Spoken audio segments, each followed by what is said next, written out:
Good evening. This is Heartstock Radio. I'm Carol Murphy, your host. Thank you so much for being here. And don't forget, you can find us on Facebook and reach us via email at heartstockradio@gmail.com. Very excited. This is a beautiful day. Just so happens it's my birthday.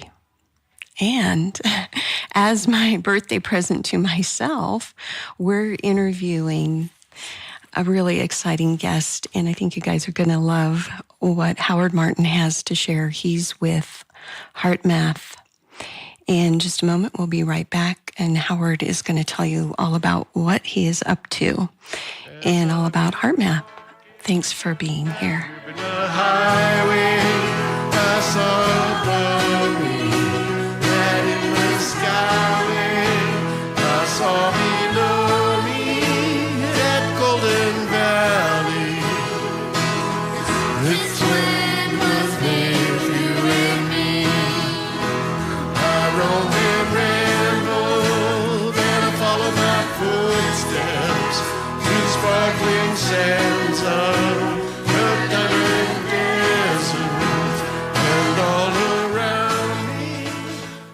Thanks for tuning in. This is Heartstock Radio, and I'm Carol Murphy.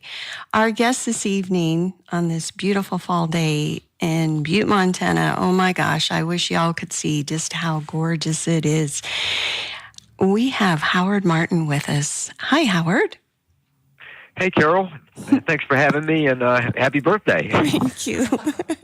This really, I have tried before to get you on the show. So here we are, and it's a big celebration for me. Please tell everyone, Howard, what is HeartMath and what do you do there? Okay, I'd be glad to, Carol. HeartMath is we're an organization. We have a for-profit and a non-profit. We've been around now for a long time, 28 years. And basically what we've done is we've put together a system consisting of tools and techniques and various methods, all underpinned with science, designed to really empower people through these changing times. And I think part of our approach that makes us a bit unique is it's a heart-centric approach, meaning we focus on the heart physically, emotionally, and spiritually as a way we can have better lives individually and collectively, socially, globally, through organizations and business, all kinds of different ways in which we apply what we have. So it's been an interesting and amazing adventure for me, having been here at the very beginning and helping to found it with the founder of HeartMath, a man named Doc Childry, and have experienced an amazing amount of fulfillment in my own life as a result of that. And I remain very passionate and excited today to have the opportunity to share it with others, like everyone who's listening to your program right now. How did you get involved with HeartMath? What led you to this wonderful organization? Well, I think I was fortunate when I was much younger. I had a couple of realizations, I guess, and they weren't like big epiphanies, but they were just things that I began to observe about life and about myself. And one of those observations was that I felt that what life was really about was about continuous growth, that we were here and every living system that was here was designed to grow, to change, to adapt, and to become better. And that resonated very strongly with me, and I felt that it needed to be a central theme of my life. You know, whatever I did in terms of a profession or where I lived or who I was married to and all of that, that was all really important. But at the core of any of that needed to be this desire to be in continuous growth. I also had a feeling that my life needed to be about service to others, that if I did gain anything from my continuous growth, that I needed to find ways to share it. Now, I didn't necessarily see that as something grandiose. I didn't envision myself being a best-selling author or speaker or executive of HeartMath, any of the things that I am today. It was just a desire to find ways in which I could make life better for other people. So those two realizations led me to taking a deeper look at myself and going through the process of finding what was not right about me, what was not good about me, and beginning to look at ways in which I could improve and replace those things. And that led me to an understanding of heart. Heart is something that shows up in all the great teachings. I thought it was kind of squishy and sentimental, but I wanted to take a deeper look to see what could improve me. And as I began to look at it through the perspective of heart and the qualities and values associated with heart, I found there was great benefit. And what I really found was that heart was not squishy or sentimental or weak. It was a very powerful aspect of us as human beings. It was actually an intelligence that we could use to guide our lives, to help us make decisions big and small. So my life became an exploration of my own heart, I guess is a simple way of putting it.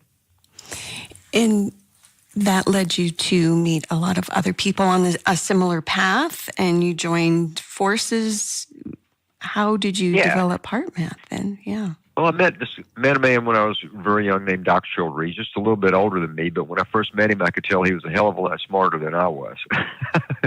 He could see into life in very unique ways. And I just became friends with Doc, and there were others involved as well. And we just developed these deep bonds of friendship and collectively began to support one another in personal growth. We didn't have an ambition to form an organization. We were just people just trying to, be better people. Over time, I think that purity and the way we approached it led us to having something that just made sense to begin to share. So when we started HeartMath, we started it with other people that had a variety of skills and talents. We started it with a vision of bringing together a heart-centric system that could cross into all different aspects of society and culture.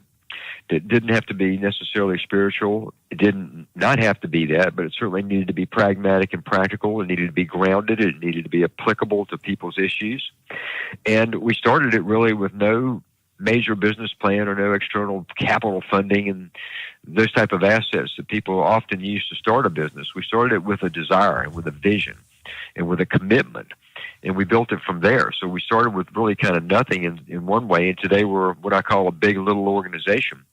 Employ about 100 people, have a huge footprint all around the world, and it's just happened because I think of the dedication of the people that have been involved, and always holding true to the same guiding principles that started it. It was like we need to do something to help people through these changing times. If we've learned a little something that's helped us, let's share it. And at what point did you start doing research to kind of support what you already intuitively knew was working for you and lots of others? Well, that's a good way of putting it. We had our own experiences and intuitive experiences of what was working, but we knew at the very beginning that if we were going to introduce a heart-centric system that could have mainstream appeal, that we needed to do it a bit differently, because heart in general had been talked about in the most glowing ways for thousands of years, and yet it was still being looked at as something that just was, nice to have, sweet, and all of that, but not necessarily something to apply in practical daily life that made a lot of sense. And so kind of a weakness almost. I mean, growing up, I'm trying to remember and identify, where my ideas came from about our hearts, listening to your heart. Well, you don't want to do that because that will lead you down some undesirable paths, I guess, is what I was there taught. were some mischaracterizations about heart, just like the one you mentioned. You follow your heart, you're going to get in trouble. That's not true at all. That's the complete reverse of that.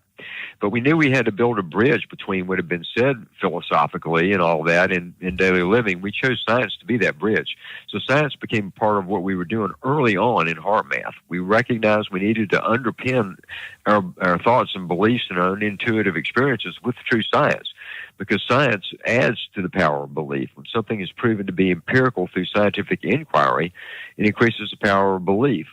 And so our science has been amazing, and we've got a huge body of scientific research. There are over 300 peer-reviewed research papers on HeartMath. There are over 7,000 sightings in research literature about our work.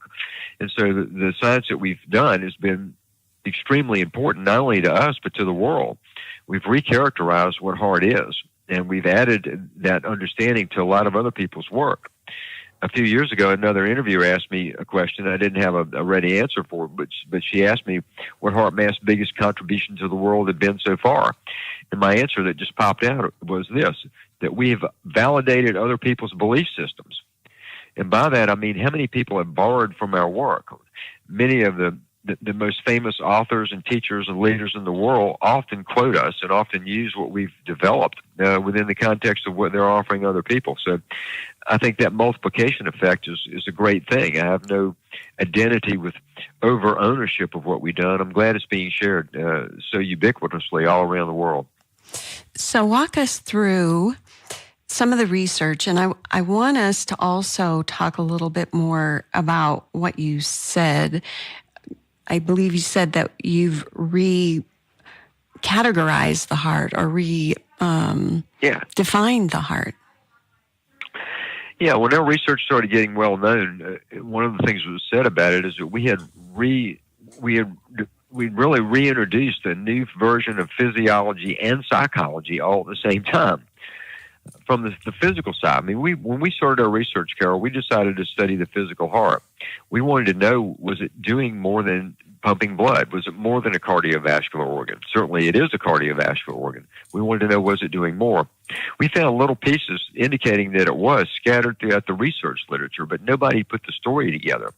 Our scientists did, and what we found is that the heart is actually an information processing center in our bodies, the physical heart, that is sending information to the brain and throughout the entire body.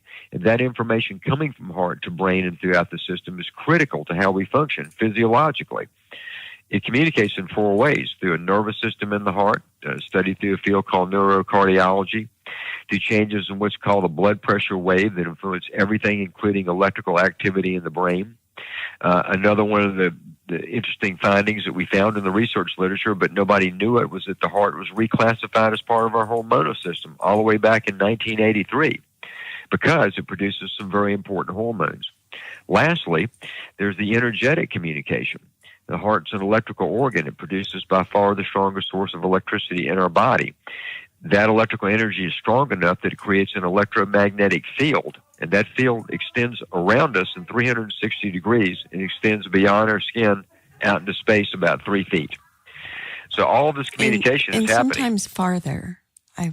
Sometimes it could be, yeah. Yes. We measure it with very conservative research equipment called magnetometers, which measure electromagnetic fields. The implications are is that the field is much bigger than that.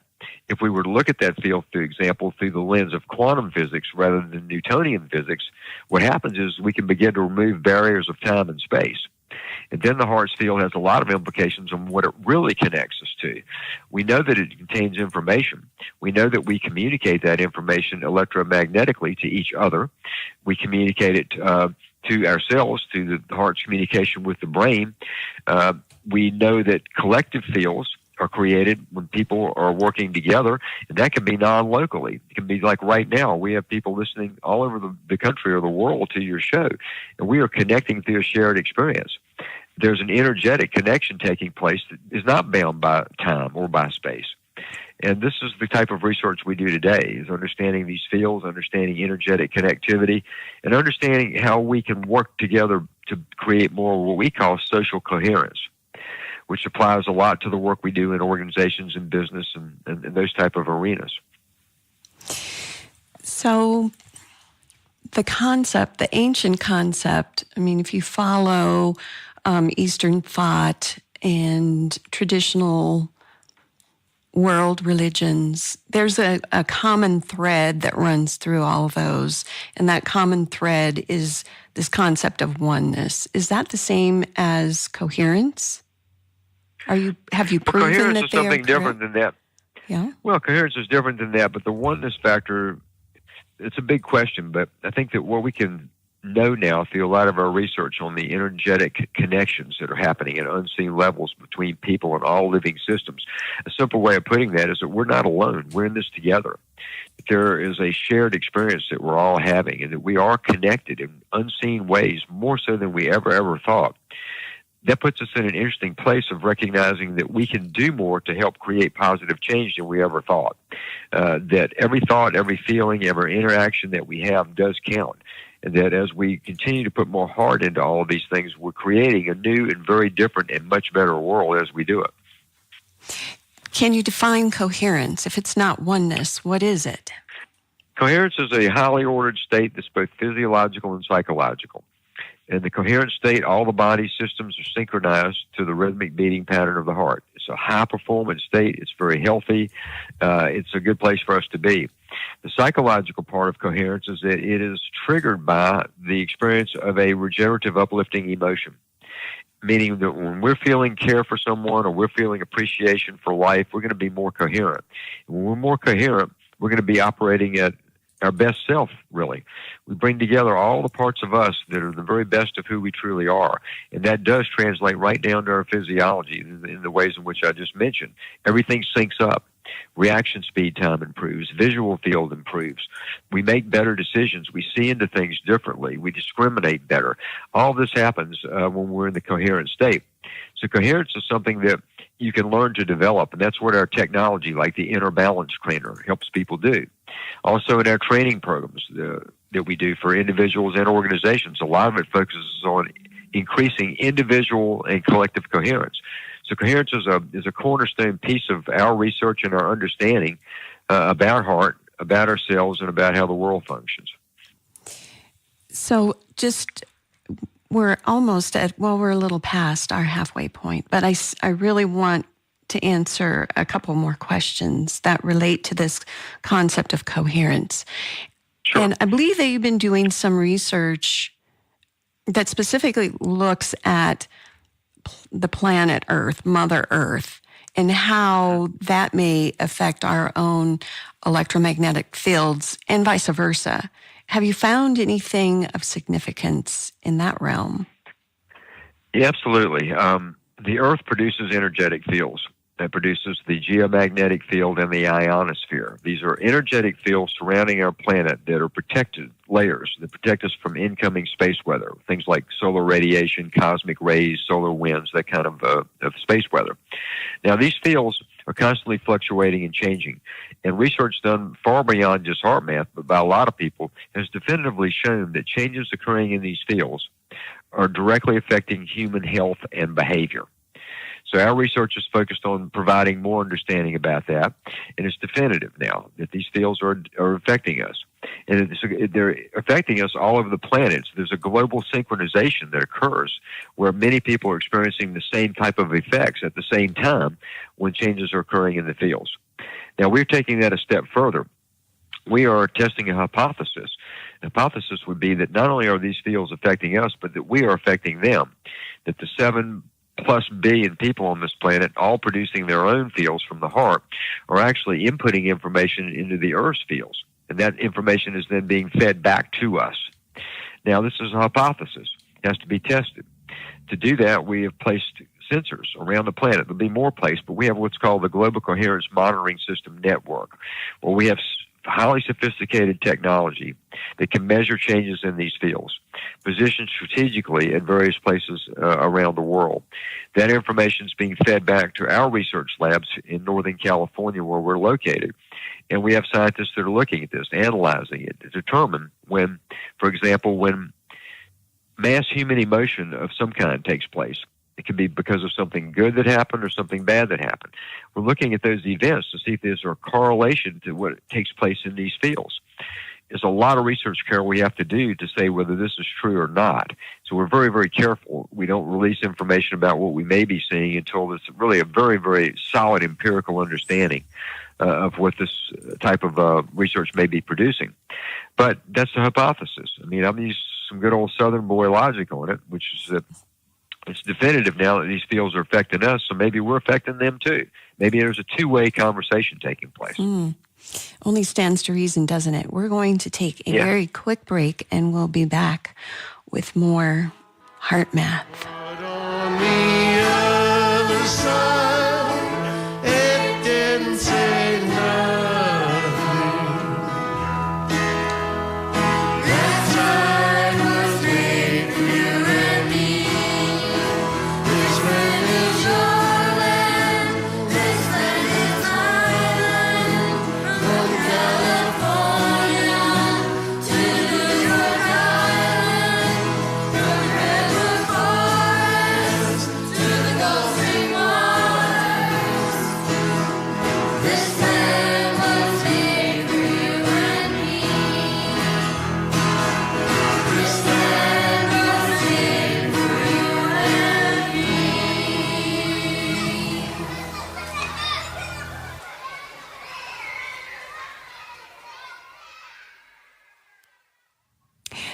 This is Heartstock, and I'm Carol Murphy.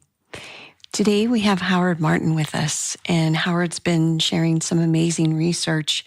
And Howard, let's talk a little bit about practical application, such as in the business world. How can we use what you've found to help us be better business people and just better people in general? Well, two things that come to mind for me, Carol, when you ask that question. The first would be this, is that when you activate more of the qualities of the heart, when you develop more of what we call heart intelligence, one of the major benefits that comes from that is the ability to better understand and regulate our emotions. And I use the term regulate very intentionally. It's not about suppressing emotions. It's not about not feeling certain emotions. It's about making intelligent emotional choices. It's obvious that some of the emotions that I experience and that most everyone experiences benefit me. They take me in the right direction. There are some that don't, and it's obvious to me what they are. I know that when I'm appreciative and caring and kind, life's going to be better for me and for everybody around me. Mm-hmm. If I'm angry, upset, frustrated, and all of that, the opposite's going to take place. Now, how does this apply to business? Well, in business, one of the biggest energy drains that affects productivity, affects teamwork, affects relationships is the inability to manage our emotions. And in many organizations today, there can be a very toxic emotional climate in those organizations. People are working, they're doing the best they can, but the condition in which they're working is not really going to bring out the very best in them. So in business, learning how to better use our emotions makes a lot of sense to me, to really be able to activate the type of emotional qualities that are the best parts of ourselves is going to make us better business people. That's one. The second thing is about intuition. Intuition is more of a direct knowingness. It's often knowing what you know without really going through the process of knowing why you would know that. It manifests more as feelings than it does thoughts at first. Now, in business, and I'm a businessman as well as an executive vice president here at HeartMath, I can get all the facts on a lot of things, and it can still not be clear to me on what I should do.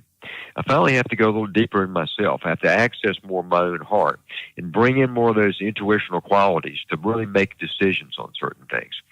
A good, simple example, not on a big decision, but on, let's say, a smaller decision would be hiring someone. Here in the United States, the labor laws don't allow us to ask personal questions. So I can look at a resume. I can see a job description, a history. I can see educational background and all of that. And I'm there in a room with somebody. I can't ask them, are they married? Or do they have any kids? Do they have any health issues? Mm-hmm. And so I have to feel that person in a sense to get a feeling. Is this person's resume looks great, but are they going to fit our culture? Are they going to be happy here? Are they going to be able to interact with the other folks here in a good way? Are they going to be able to do the job, proficiently? I don't have all the answers to that in the normal interview process, so I have to use something more. Now, intuition comes in handy in that context. Now, intuition applies to things, that are bigger strategic decisions as well, or which direction to go about something, and I face these all the time. I think in business, especially in leadership, intuition is underutilized or underappreciated in terms of what we have to do to make these decisions. I know in business school, often there's an example that they give about the late 1950s when the American economy was booming and some of the big retailers decided that they were going to move out of the downtown areas and they were going to create stores outside of town. They were where the suburbs were emerging.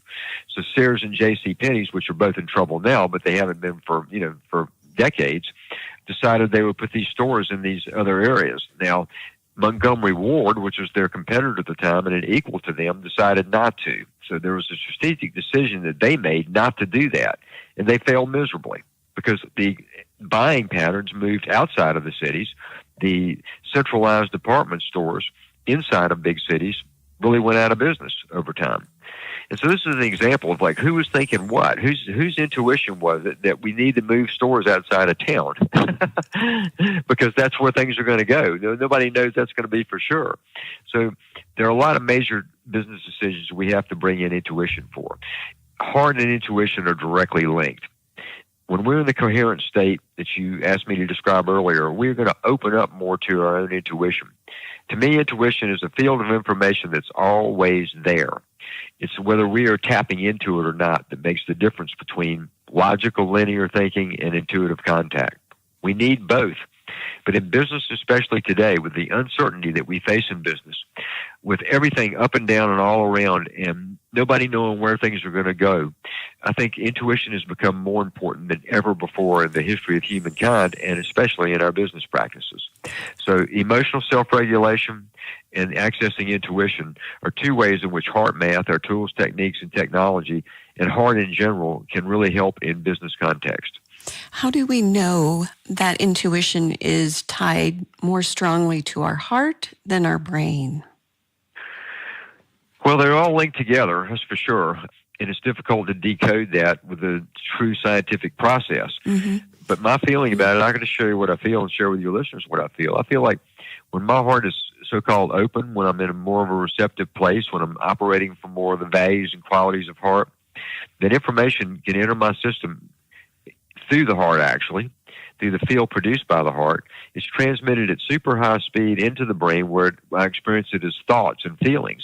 So the brain's getting credit for it. But as I begin to self-analyze the process, what I found is that the heart may very well be the entry point into my system for accessing a field of information called intuition that is not logical and not linear in nature. It's more all-inclusive, it seems. It sure is. I mean, another way to look at business too is like, you know, in our business trainings, we teach a program called the Resilience Advantage. And when you get down to what this means to a business, for example, like we train a lot in hospitals, and one of the major benefits hospitals get from taking our training is reduction in staff turnover. People become more emotionally balanced. They have less desire to leave the job. You know, patient satisfaction numbers can go up because there's a more caring environment that the patient is actually in when they're in that hospital. There are real pragmatic, measurable business benefits that we've seen over the years from what we've done. So it goes all the way down to that level, you know, to measurements of like how many people leave one year versus the next year and how much money did that save an organization. I think at the end of the day, it's that when we are really trying to bring the qualities of the heart to the forefront of what we do in life and how we interact with others, we never lose. It's non-competitive with other processes. It's not competitive with business practices. None of that. You just don't lose when you bring more of those qualities into life. You only can gain from that. So it doesn't make me a soft businessman to have more heart. To me, it makes me a better businessman and a more intelligent one.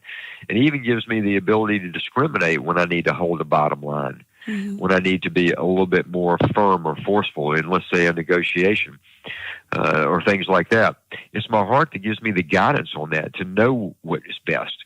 And without that, I think I just would be less effective in everything that I do. Mm-hmm.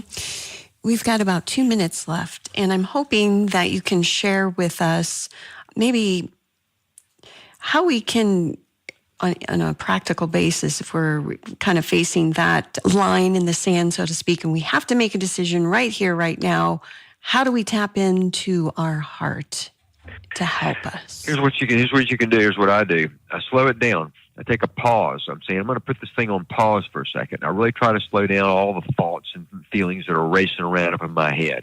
I focus my attention right in the center of my chest, which is the area of the heart. I bring the focus there, then I begin to breathe as if I'm breathing through that area. I'm imagining my breath is flowing in and out through the area of the heart. And then I'll make a sincere attempt to activate one of the emotional qualities of the heart that I know is regenerative and uplifting.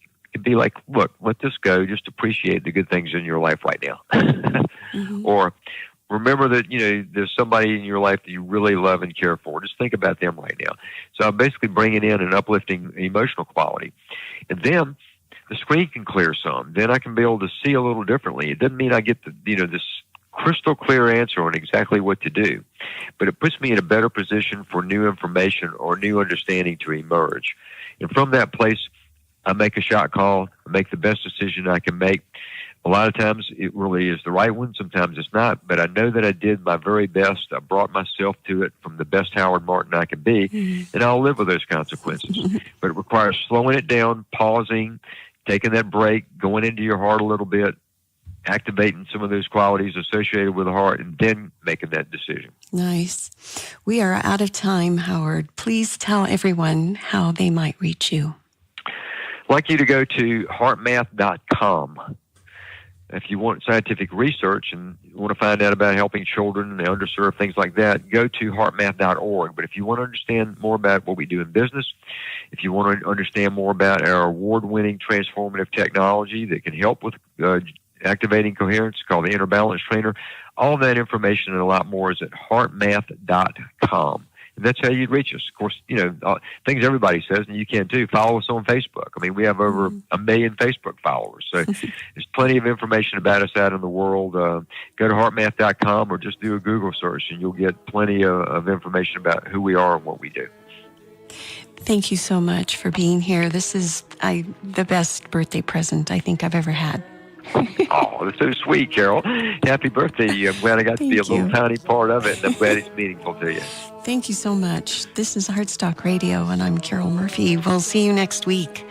Peace. Bye-bye. And on the sign it said, no trespass. Heartstock Radio is a production of KBMF 102.5 Butte America Radio. Hear our live programs every Friday at 5 p.m. Mountain Standard Time via livestream at butteamericaradio.org. That sign was